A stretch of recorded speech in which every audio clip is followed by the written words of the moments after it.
दोस्तों, मैं नीलकमल वार्ष्णेय नीलकमल रेसिपी में आपका बहुत बहुत स्वागत करती हूँ। आज मैं आपके सामने बहुत ही अच्छी सी किचन टिप्स लेकर आई हूँ जो कि आपके समय को बहुत ज़्यादा बचाएगी और साथ ही आपको ढेर सारे पैसे बचाना भी सिखाएगी।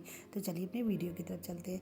देखिए, अक्सर हमारे यहाँ ये नहाने के साबुन के टुकड़े बचते हैं, तो हम क्या करते हैं, इनसे हाथ तो धुल नहीं पाता, इनको हम अक्सर फेंक देते हैं। तो मैं बताऊँगी कि आप इन बचे हुए साबुन के टुकड़ों से क्या कर सकते हैं। इसके लिए हमें चाहिए पुराने मोजे और पुराने कंगन जो हम इस्तेमाल ही नहीं करते हैं उन मोजरों में। कभी कभी क्या होता है ना, एक एक मोजे रह जाते हैं, मोजे फट जाते हैं, तो वो मोजे हमारे इस काम में आ जाएंगे। तो ये जितने भी साबुन के टुकड़े थे मैंने एक मोजे में भर दिए और भरने के बाद अब मैं मोजे में पहना दूंगी चूड़ी, यानी कि मोजे को मैं एक पुराना कंगन लूँगी और पुराने कंगन को मैं मोजे से गांठ लगा दूंगी। देखिए, जैसे मैंने इस तरह से लगाई ना, इस तरह से आप कंगन में मोजे की गांठ लगा दीजिएगा। अब इसके बाद मैं बताऊंगी कि आप क्या कर सकते हैं। बहुत अच्छी सी किचन टिप्स है और ये आपके बहुत सारे पैसे भी बचाएगी और साथ ही आपके बचे हुए साबुन का इस्तेमाल करना भी अच्छी तरह से सिखा देगी। देखिए, बाथरूम में वॉश बेसिन के पास कोई भी कील हो, उस कील पर आप इस कंगन को इस तरह से लटका दीजिए और लटकाने के बाद आपका इन साबुन से किस तरह से इस्तेमाल करना है ये मैं बताती हूँ। जब भी हमें साबुन से हाथ धुलना होता है, ये छोटे छोटे टुकड़े हमारे काम में नहीं आते, लेकिन इस तरह से अगर हम इनको मोजे में भरकर टांग देंगे तो ये हमारे काम में भी आएंगे और इनसे हम अच्छे से हाथ भी धुलेंगे। देखिए, मैंने ज़रा सा पानी डाला, उसके बाद मैंने हाथों को रगड़ा है तो इतने अच्छे से साबुन मेरे हाथों में आ गया, बहुत झाग भी हो गए। अक्सर छोटे छोटे टुकड़े हाथ पे इस्तेमाल में आते नहीं हैं, सूखे सूखे हो जाते हैं और इस तरह से मोजे में टांगने से देखिए कितने अच्छे से हाथ धुल गए। तो कभी भी छोटे छोटे टुकड़े जो हो जाए साबुन को उनको मत फेंकिए। देखिए कितने अच्छे से इसमें झाग हो गया, बहुत अच्छे से हाथ भी धुल रहे हैं। तो इस तरह से आपको हाथ धुलना हो तो आप बचे हुए साबुन को इस तरह से मोजे में लटका दीजिएगा और इस तरह से देखिए कितने अच्छे से आपके हाथ भी धुल जाएंगे और जो बचे साबुन के टुकड़े हैं वो काम में भी आ जाएंगे और इस तरह से आपके पास बहुत सारे पैसे भी बचेंगे। और इस तरह से पुराने साबुन से हम हाथ भी धुल लेंगे और देखिए कितने अच्छे तरीके से इनसे हाथ धुल कर ढेर सारे झाग भी हुए और इस तरह से साबुन के टुकड़े फेंकने की जगह हम इसको इस तरह से इस्तेमाल में भी कर लेंगे। बहुत अच्छी सी टिप्स है। इसके बाद मेरी अगली टिप्स है। देखिए, ये पुराना पर्स है जिसको हम अक्सर फेंक देते हैं। इसकी जो बेल्ट थी वो ख़राब हो गई है, लेकिन इसकी जो चैन है वो बिल्कुल ठीक है।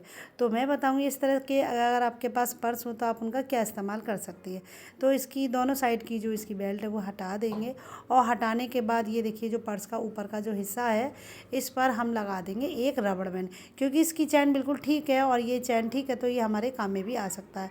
तो हमने एक रबड़ बैंड ले लिया। रबड़ बैंड को हम इस तरह से 4-5 फोल्ड करके आगे की साइड में इसमें लगा देंगे। आप एक सेफ्टी पिन का भी इस्तेमाल कर सकती हैं। तो देखिए, मैंने इस तरह से इसमें रबड़ बैंड लगा दिया है और रबड़ बैंड लगाने के बाद अब हम इसको किसी भी कील पर टांग देंगे। तो मैंने इसको सबसे पहले अपनी किचन में इसको टांग दिया है। किचन में टांगने से क्या होगा, हम उसमें अपने हिसाब की डायरी होती है, जब हम हर महीने सामान मंगाते हैं तो हिसाब की डायरी रखने की जगह किचन में नहीं होती। तो इस तरह से पुराना पर्स टांग कर उसमें हम उसको रख सकते हैं, जिससे हमें कभी भी कोई सामान मंगाना हो तो इस तरह से हमें इस पर सामान लिखने में परेशानी ना हो कि हमारे पास ये टंगा है, हम इस पर अपना कोई भी हिसाब किताब, दूध का हिसाब या मेहरी का हिसाब सब हम लिख सकते हैं। अपने दिन महीने भर का जो भी सामान मंगाना वो भी लिस्ट हम इस पर बना सकते हैं। तो देखिए, पुराने पर्स से कितना अच्छा सा ये तरीका है। इसके बाद हम इसको ड्रेसिंग टेबल के बगल में भी टांग सकते हैं। इसमें आपका छोटा मोटा जो मेकअप का सामान है, कंघे हैं, वो आप इसमें रख सकती हैं। तो इस तरह से जो आपका इधर उधर ड्रेसिंग टेबल पर छोटा छोटा सी जो शीशियाँ हैं जो पड़ी रहती हैं, गिरती रहती हैं, वो गिरेंगी भी नहीं और आपके बहुत काम में ये पर्स भी आ जाएगा। पर्स में आप इस तरह से इसको रख सकती है। देखिए कितने काम का ये पुराना पर्स है जिसको हम सोचते हैं कि हमारे काम का ही नहीं, इसको हम अक्सर फेंक देते हैं, लेकिन देखिए पुराना पर्स आपके कितने काम में आ रहा है। इसके बाद मेरी अगली टिप्स है, ये है हमारी पुरानी टोकरी। ये पुरानी टोकरी पड़ी पड़ी या तो टूट जाती है, हम कबाड़ी वाले को दे देते हैं। तो इस तरह से अगर आपके पास पुरानी रंगहीन कोई टोकरी हो जिसका रंग उड़ गया हो, आप उसको इस तरह से एक डस्टबिन के रूप में भी इस्तेमाल कर सकती हैं। देखिए, इसमें हम पॉलीथीन लगा देंगे और कभी कभी गाय को हम हरा चारा डालने आते हैं, जो सब्जी के छिलके होते हैं वो इसमें हम इकट्ठा कर सकते हैं, उसमें हम गाय को बाहर डाल सकते हैं। और इस तरह से हम अपना कोई भी कूड़ा या सूखा कूड़ा होता है, जैसे कागज़ आगज होते हैं, बच्चे अपना स्कूल का वर्क करते हैं तो कागज़ भी हम इसमें डाल सकते हैं। और इस तरह से देखिए कितना अच्छा सा ये आपकी पुरानी टोकरी आपका काम करेगी। आप इस तरह से पॉलीथीन उठाकर फेंक भी सकते हैं, आपको बाज़ार से महंगा डस्टबिन लाने की ज़रूरत ही नहीं है। तो कैसे लगी सारे टिप्स कमेंट बॉक्स में ज़रूर बताइएगा। मिलते हैं आपसे अगली वीडियो में, तब तक के लिए bye bye, happy Christmas, thank you very much.